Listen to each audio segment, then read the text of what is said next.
Bien, pues, en el nombre del Padre, y del Hijo, y del Espíritu Santo. Amén. Les voy a invitar que nos introduzcamos en el Evangelio de este domingo, un Evangelio bonito. Empezamos ya este tiempo ordinario y vamos a escuchar las parábolas del Evangelio de Marcos. Ya estuvimos escuchando algunas de ellas antes de entrar en el tiempo de la Cuaresma.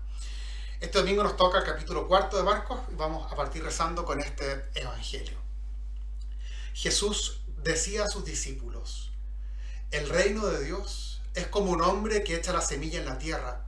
Sea que duerma o se levante, de noche y de día, la semilla germina y va creciendo, sin que él sepa cómo. La tierra por sí misma produce primero un tallo, luego una espiga y al final grano abundante en la espiga. Cuando el fruto está a punto, él aplica enseguida la hoz, porque ha llegado el tiempo de la cosecha. También decía: ¿con qué podríamos comparar el reino de Dios? ¿Qué parábola nos servirá para representarlo? Se parece a un grano de mostaza. Cuando se la siembra, es la más pequeña de todas las semillas de la tierra, pero una vez sembrada, crece y llega a ser la más grande de todas las hortalizas, y extiende tanto sus ramas que los pájaros del cielo se cobijan a su sombra. Y con muchas parábolas como estas, les anunciaba la palabra, en la medida en que ellos podían comprender. No les hablaba sino en parábolas, pero a sus propios discípulos, en privado, les explicaba todo. Les voy a invitar que entremos con una pequeña introducción que les quiero hacer del Evangelio, ver en qué es lo que estamos. Hemos retomado ahora el tiempo ordinario y seguimos con la lectura del Evangelio de San Marcos. Continuamos del capítulo 4 en adelante. Tal vez como introducción nos sirva a comprender de que hoy día vivimos conflictos entre el mundo y los valores cristianos, ¿cierto? Esta última semana hemos visto temas polémicos, que el matrimonio homosexual, los últimos años hemos visto el tema del aborto, el tema del divorcio previamente, y muchos podrían como decepcionarse frente a un mundo que pareciera caminar como en sentido opuesto del Evangelio. Pareciera como que el hombre se ha como liberado de Dios, ¿cierto? Y se ha puesto a sí mismo como un punto de referencia absoluto en la sociedad. El hombre pasa a ser como la medida de las cosas, el árbitro del bien y del mal.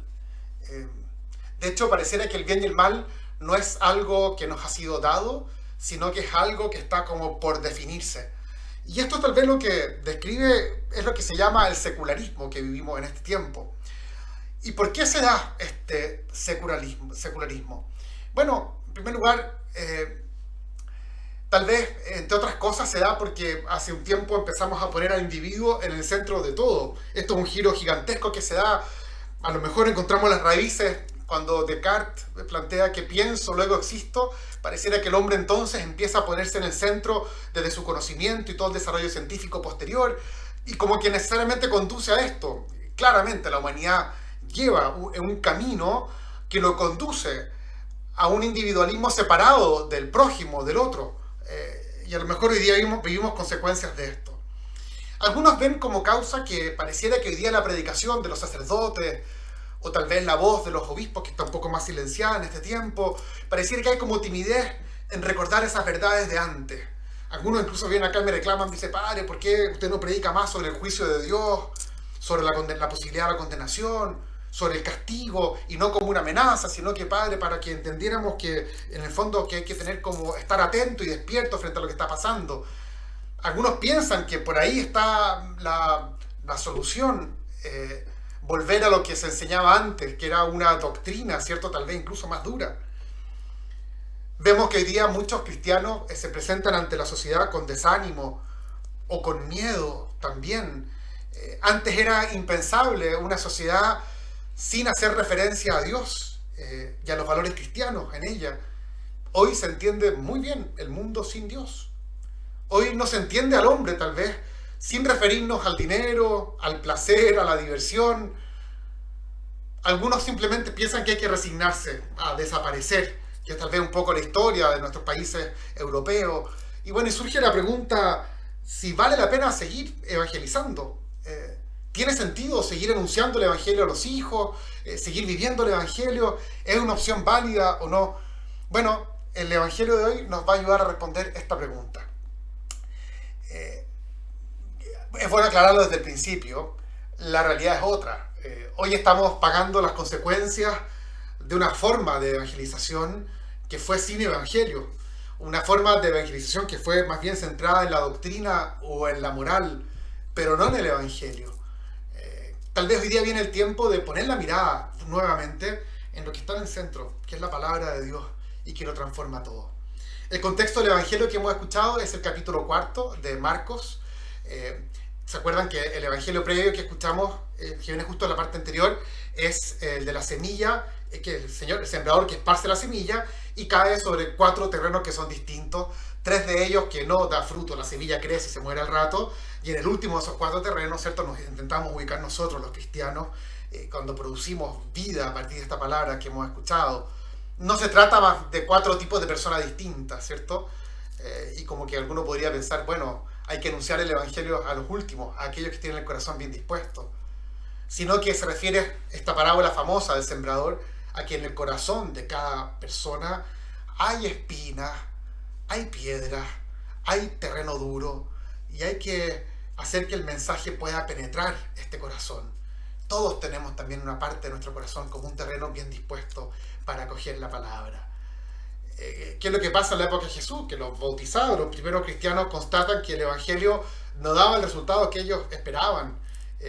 Pareciera que la tierra no estaba preparada para recibir el evangelio y no era culpa de la semilla, y por eso el Señor plantea esta parábola del sembrador. Sin embargo, la parábola de hoy no se refiere a aquellos que reciben la palabra, sino a aquellos que anuncian la palabra. Ahí va a estar el centro. Vamos a la primera de estas parábolas, que se refiere a este hombre que solo aparece en Marcos. Es una parábola muy cortita, solo aparece en Marcos. ¿Y qué es lo que plantea? Jesús está explicando lo que es el reino de Dios.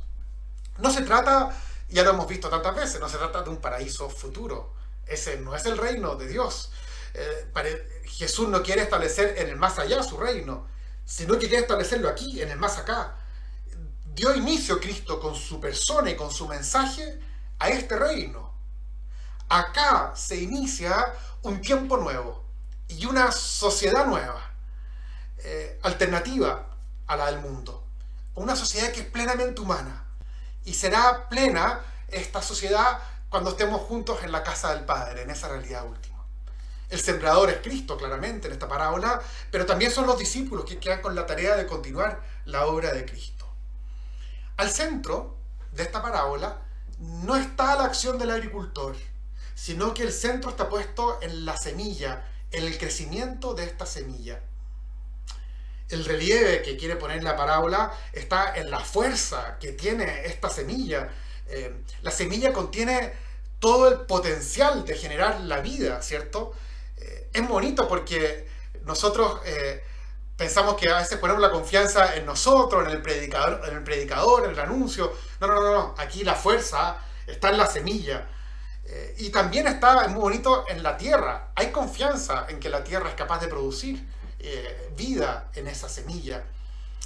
Al final, a pesar de los obstáculos, la tierra va a dar sus frutos. Sobre todo en Israel, que era una tierra llena de piedras, llena de dificultades, con un montón de sol, con poca agua. Y sin embargo, la semilla se las arregla siempre para terminar floreciendo.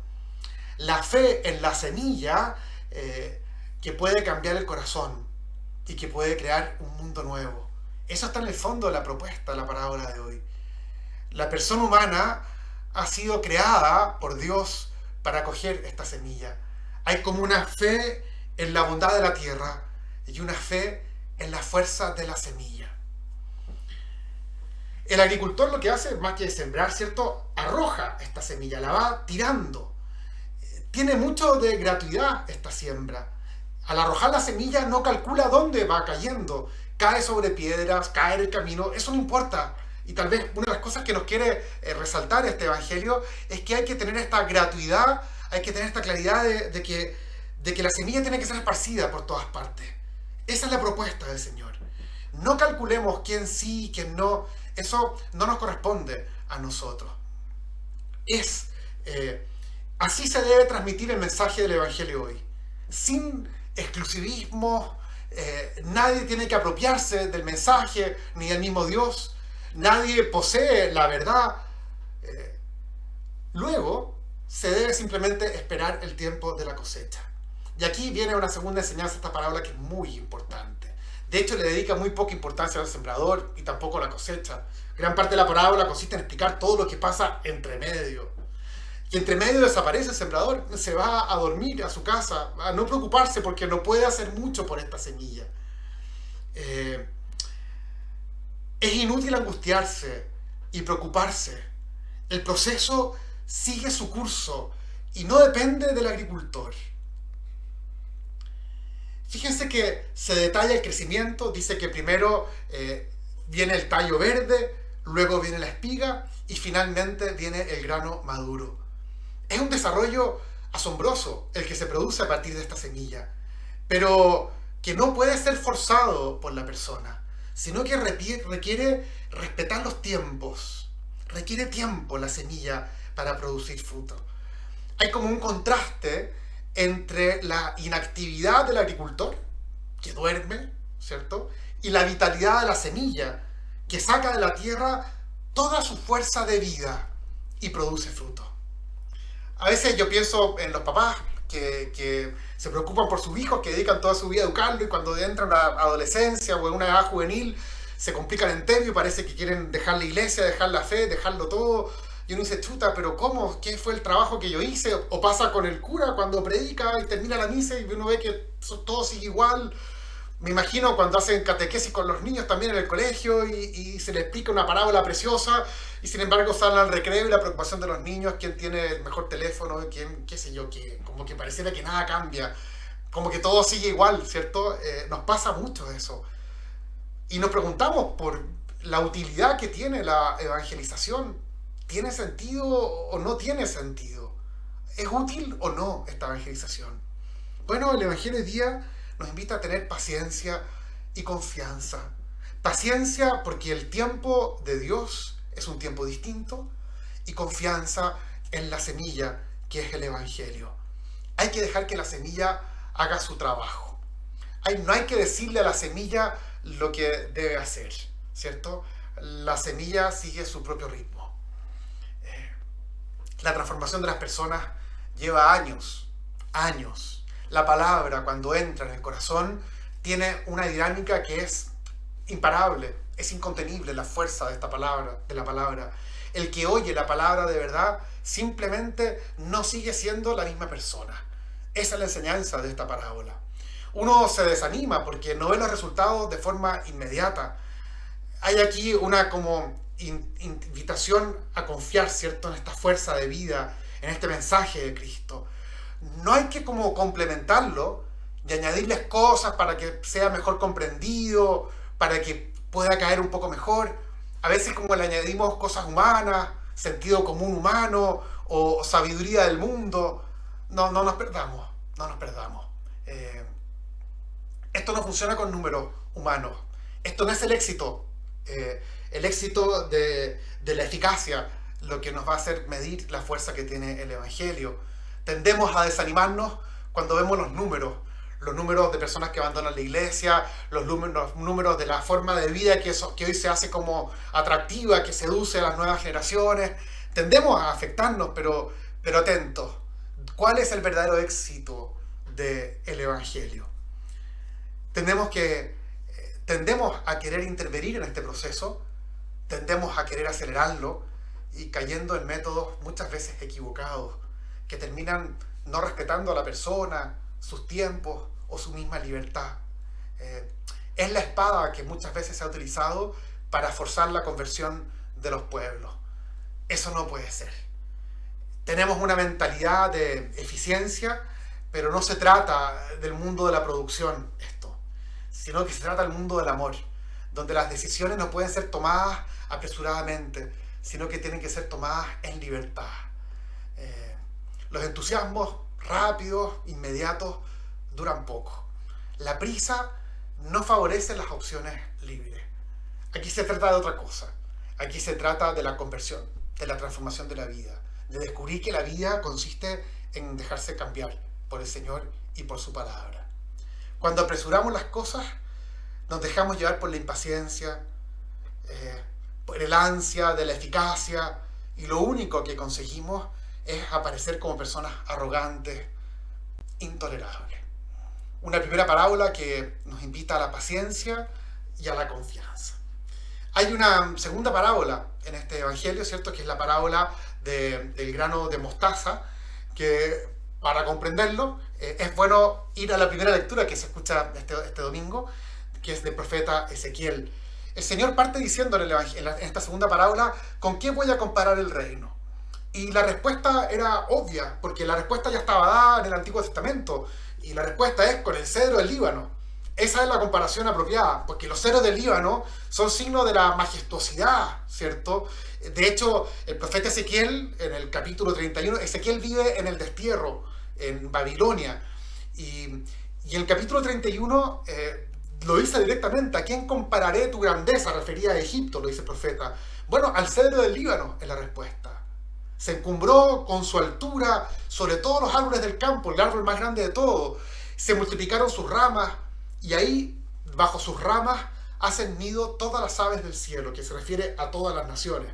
Bueno, en el capítulo 17, Ezequiel, que va a ser la primera lectura que vamos a escuchar este domingo, Ezequiel dice directamente que una rama de este cedro, la rama más alta, va a ser trasplantada y va a ser plantada donde está Israel, en la Jerusalén, que ellos añoran volver allá. Y se va a convertir y va a florecer este cedro del Líbano. Y va a ser un gran árbol donde van a anidar los pájaros y todas las naciones se van a cobijar ahí. Bueno, ese es el sueño de Israel de siempre. A la larga es una profecía mesiánica, pero refleja lo que está en el corazón del pueblo que quiere ser un pueblo libre. Israel estaba sonado porque vivía entre medio de los grandes imperios, entre el imperio persa, el imperio romano, el imperio griego, el imperio egipcio. Entre medio, un pueblito, Israel. Y siempre soñó con ser grande, como estos cedros del Líbano.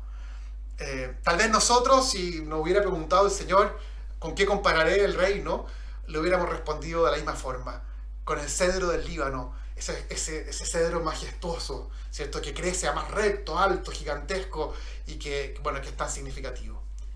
Sin embargo, la propuesta del Señor es otra. El grano de la mostaza, ¿cierto?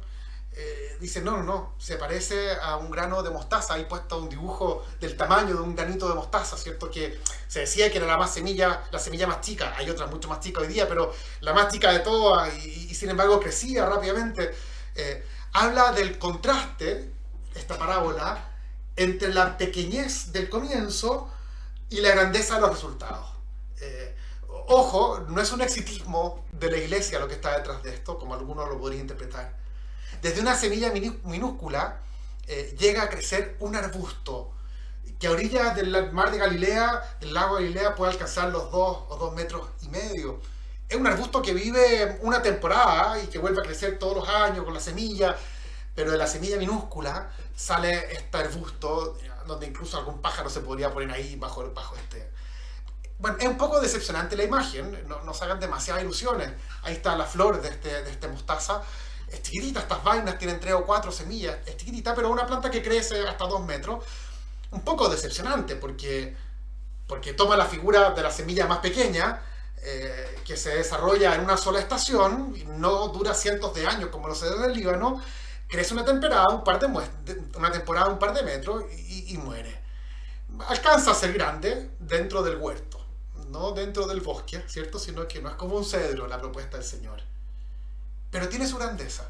Esta pequeña semilla del grano de mostaza es una grandeza distinta a la que a lo mejor hubiera esperado el éxito de Israel.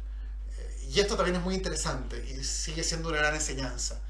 El Señor no está profetizando el éxito de la iglesia, que comenzó con 12 hombres pecadores, pescadores, sencillos. No. El reino de Dios no se mide con estadísticas, no se puede ver ni cuantificar, sino que se encuentra en lo íntimo de la persona. Es la descripción que hace Lucas en el capítulo 17, el versículo 21, habla del reino dentro de cada persona. Donde el evangelio es recibido, ahí comienza a existir el reino de Dios. Y sucede algo extraordinario en el corazón de la persona. Comienza una transformación interior que produce asombro. No como las grandes personas de este mundo, que son exitosas, poderosas, que están vinculadas con la riqueza o con el poder y que producen asombro ante el mundo. No. Cuando entra la palabra, el Evangelio en el corazón de las personas y empieza a transformarlas, produce una grandeza diferente. Por ejemplo, una persona que es egoísta, que está apegada a los bienes, todos conocemos personas que son materialistas y que se preocupan de los bienes, la riqueza, y su corazón lo tienen puesto ahí. Y claro, funcionan bajo los criterios del mundo, están dispuestos un poco a pasar a llevar al resto, son campeones para arreglárselas, para salir adelante, para enriquecerse. Bueno, imagínate que de repente en algunas de esas personas entra una palabra del Evangelio. Y empieza a darle vuelta a poco, pero con el tiempo empieza a darse cuenta de la necesidad de los demás. Y empieza a ayudar al prójimo. Esto es grande. Esto es una grandeza. Esto es una grandeza, no es una grandeza externa. Esa grandeza externa ya la tenía ante los ojos del mundo. Ante los ojos del mundo sería como una persona que está equivocada. ¿Cómo va a compartir lo que tiene si lo importante es acumular? Pero esto tiene una belleza que no es la del cedro del Líbano, sino que es del grano mostaza, que es la del amor. Tiene una sabiduría distinta. Y tiene una verdadera grandeza. Esa pequeña conversión. Porque sabemos lo que viene después. Eso es algo que es imparable. Está todo contenido en la fuerza de la semilla del Evangelio. Para terminar, creo que hay tantas grandezas en nuestra iglesia. Aquí no se trata de un gran árbol, sino se trata de un arbusto que crece bastante. La humanidad le da valor a lo grande, a lo visible. Jesús invierte esto, lo da vuelta, ¿cierto? Haciéndonos pequeños, nos convertimos en grandes a los ojos de Dios. Las grandezas que a lo mejor hemos puesto en nuestra iglesia, en nuestra vida eclesial, el poder que ha tenido la iglesia, poder que estamos perdiendo en cuanto a números, en cuanto a influencia, en cuanto a recursos, se está reduciendo esa grandeza del mundo de la iglesia. Esos son cedros. Eso es grandeza de este mundo. Nos ha seducido por años y hay muchos que añoran esa grandeza de la iglesia. El apego a esta grandeza nos ha empañado nuestra identidad de servidores. Hoy la providencia divina, a golpe, por decirlo así, un poco, nos está despojando de esta grandeza. Pero en el fondo de la persona, la semilla del Evangelio va a seguir creciendo. Pues tiene una fuerza que no es de este mundo, sino que proviene de lo alto. Y esta es la razón de nuestra esperanza cristiana. Creo que aquí hay harto que darle vuelta, porque vivimos un tiempo distinto. Y algunos añoran el tiempo anterior, y algunos reclaman que por qué hoy día no influimos como antes. Creo que aquí hay una verdad muy importante del Evangelio. Les voy a abrir para si quieren comentar algo, puedan hacerlo, algunas preguntas. Yo por lo menos llego hasta aquí con la aplicación lindísima de estas dos parábolas que nos toca el próximo Evangelio. Les voy a permitir que puedan activar ahí el micrófono si alguien quiere preguntar algo.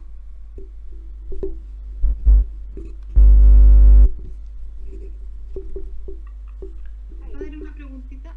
¿Sí? Hola, Anita. Anita, ¿qué tal? Hola, padre. Sí. No solamente una pregunta, era Lucas capítulo, versículo ¿cuánto? Lucas 17, versículo 21. Capítulo 17, versículo 21. ¿Ya? Gracias. Muy bien. ¿Cuándo? Sí, Kena. ¿Quiena? Sí. Hola. Oye, yo más que nada hoy día, porque me fascinó esto, llegué un poquitito más atrasada, pero me encantó lo de hoy día y me encantó mucho lo de la semana pasada. Yo quiero darle gracias a Dios por medio de nuestro Señor Jesucristo, porque ha puesto el Espíritu en ti. Tienes ese don de comunicar, de darnos, de sembrar la semilla, ¿verdad? Y entusiasmarnos y empaparnos a todos con la palabra de Dios. Y eso es muy bonito y llega, no pasa, sino que llega a cada uno de nosotros. Entonces yo te quiero dar gracias por esto que hace la iglesia, por esto que haces tú y por reunirnos a una gran masa en la semana, digamos, bueno, en todo el tiempo. Me alegro mucho. Qué bueno que sirva. Sí. Ojalá cambie la vida, porque eso es lo importante. ¿Ah? Ojalá cambie la vida. Eso es importante. Ojalá, ojalá. Mira, hay una cosita que a mí me confunde mucho y que el domingo y la vez anterior me dejó muy confundida. Te lo pregunté anteriormente. Es sobre en qué minuto yo digo en nombre de nuestro Señor Jesucristo, o hablo de Cristo, o hablo de Jesús.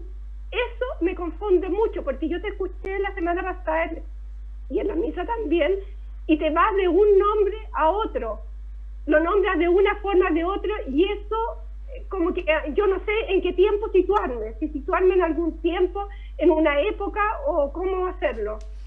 No, mira, Kena, yo creo que simplemente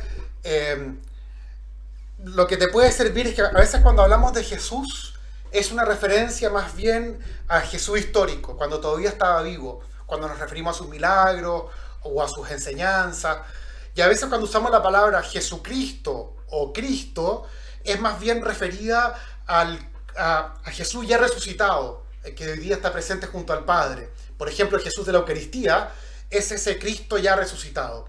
Cuando le decimos Señor, es el Kyrios, la palabra griega es Kyrios, y se refiere en la liturgia, por ejemplo, el Kyrios celeste, que es el Cristo glorioso, resucitado, sentado junto al Padre también. Entonces, tal vez cuando hablamos de Jesús, puede ser referido más a lo histórico, y tal vez cuando hablamos de Cristo, de Jesucristo o del Señor, es referido más al resucitado. Con eso, Kena, a lo mejor ya es suficiente, y seguro que yo los mezclo mal una vez y otro. Yo hablo un poco de lo que sale del corazón en ese sentido, así que también puede ser que no sea tan preciso. Bien, y muy bonita la misa del domingo. Bueno, qué bueno, me alegro mucho. Pues.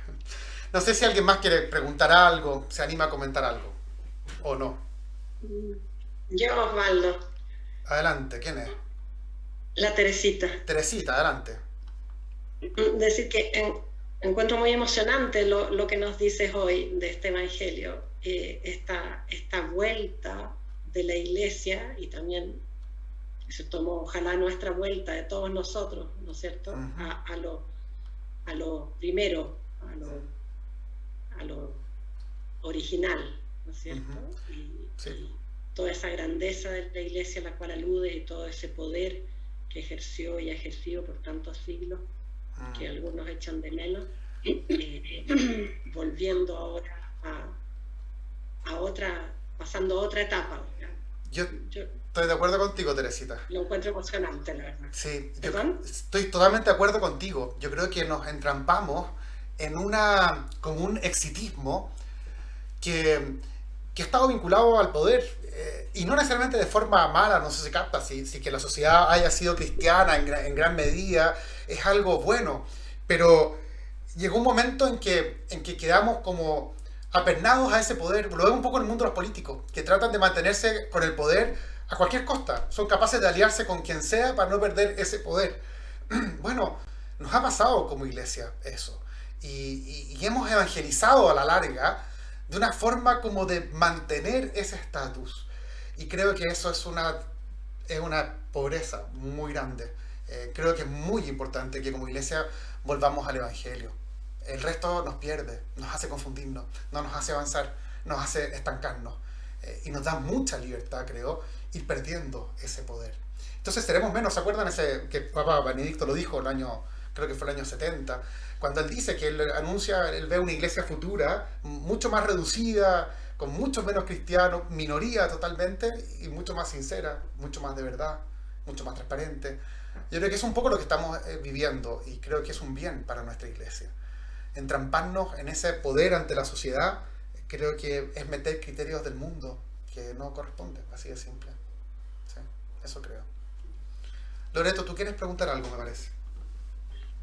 Sí, mira, esa semilla que llega a los corazones de las distintas personas, que tú dijiste que llega como a diferentes ritmos en cada una de las personas, y está abierto a todas las personas, me imagino. Después, esas mismas personas ayudan a seguir sembrando a otras personas. ¿Me entiendes mi pregunta? Sí, perfecto. Pero es una afirmación más que una pregunta, ¿o no? O sea, no, es una... un comentario. Quiero saber si estoy bien o no estoy bien. Pero claro que sí, po. Esa es la tarea nuestra de los cristianos, ¿te fijas, no?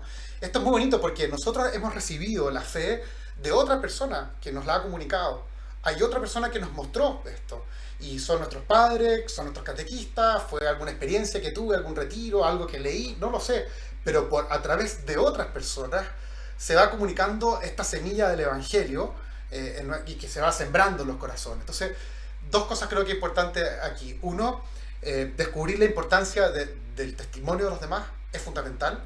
Y al mismo tiempo entender que uno es un testigo para otros también de esto. Por eso lo que uno hace con los hijos no es tanto lo que tú les dices a tus hijos, es lo que ellos van viendo de ti, lo que en definitiva se convierte en esta semilla fecunda en ellos. Sí, pero es así, es de uno a otro. Y esta semilla también está abierta a todos. A todos. No solamente a los cristianos católicos, está a abierto todos. a todos. Esto es muy importante, Loreto, lo que tú dices, porque fíjate este sembrador que tira la semilla y no calcula dónde cae. Es muy bonito, porque nosotros tendemos como a establecer como límites de todo. No, aquí se tira la semilla y cae por todas partes, y nosotros tenemos la tarea de sembrar esa semilla en todas partes, en nuestra cultura, adversa o no adversa, en otras religiones también. No es por convenir, en otras religiones no es para que se conviertan, sino que es para compartir la verdad que es Cristo, que cae con un gozo muy grande en aquellos que lo van conociendo. Tenemos la tarea de anunciarlo, de mostrar esta semilla, ¿sí? De sembrarla por todas partes. Porque todos merecen ese amor, todos merecemos ese amor, me imagino. Tal cual, Loreto, sí. Sí, muy bien, muy importante lo que estás diciendo. Sí. Bien, ¿alguien más quiere comentar? Sí. Ay, qué atroz. ¿Es la alarma de tu casa o no la que suena? Ya. Aló. Dale, te escuchamos. No, parece que no. Ya. Bueno, vamos a dejar hasta aquí. ¿Les parece este evangelio lindísimo que tenemos para este fin de semana? Léanlo, para que la palabra caiga en tierra fecunda. Cuando participamos de la Eucaristía, necesitamos haber leído el evangelio una y otra vez, haber rezado con él. Creo que es muy significativo. Entonces les dejo la tarea de que nos acostumbremos a rezar con este evangelio y con los otros evangelios. Ahí les dejo esta última foto que nos muestra, es más de la India esa foto, pero la altura de este grano, de este arbusto que se genera de mostaza. Miren qué lindo llega a ser, no es tan grande, no es un cedro del Líbano, pero tiene una belleza muy importante. A veces nos confundimos con qué es lo que es evangelizar y qué es lo que buscamos a través de la evangelización. Bueno, espero que estén bien. Recemos un Padre Nuestro final, ¿les parece? Por tantas personas que lo necesitan en este tiempo. Padre nuestro que estás en el cielo, santificado sea tu nombre, venga a nosotros tu reino, hágase tu voluntad hacia la tierra como en el cielo. Danos hoy nuestro pan de cada día, perdona nuestras ofensas, como también nosotros perdonamos a los que nos ofenden. No nos dejes caer en la tentación y líbranos del mal. Amén.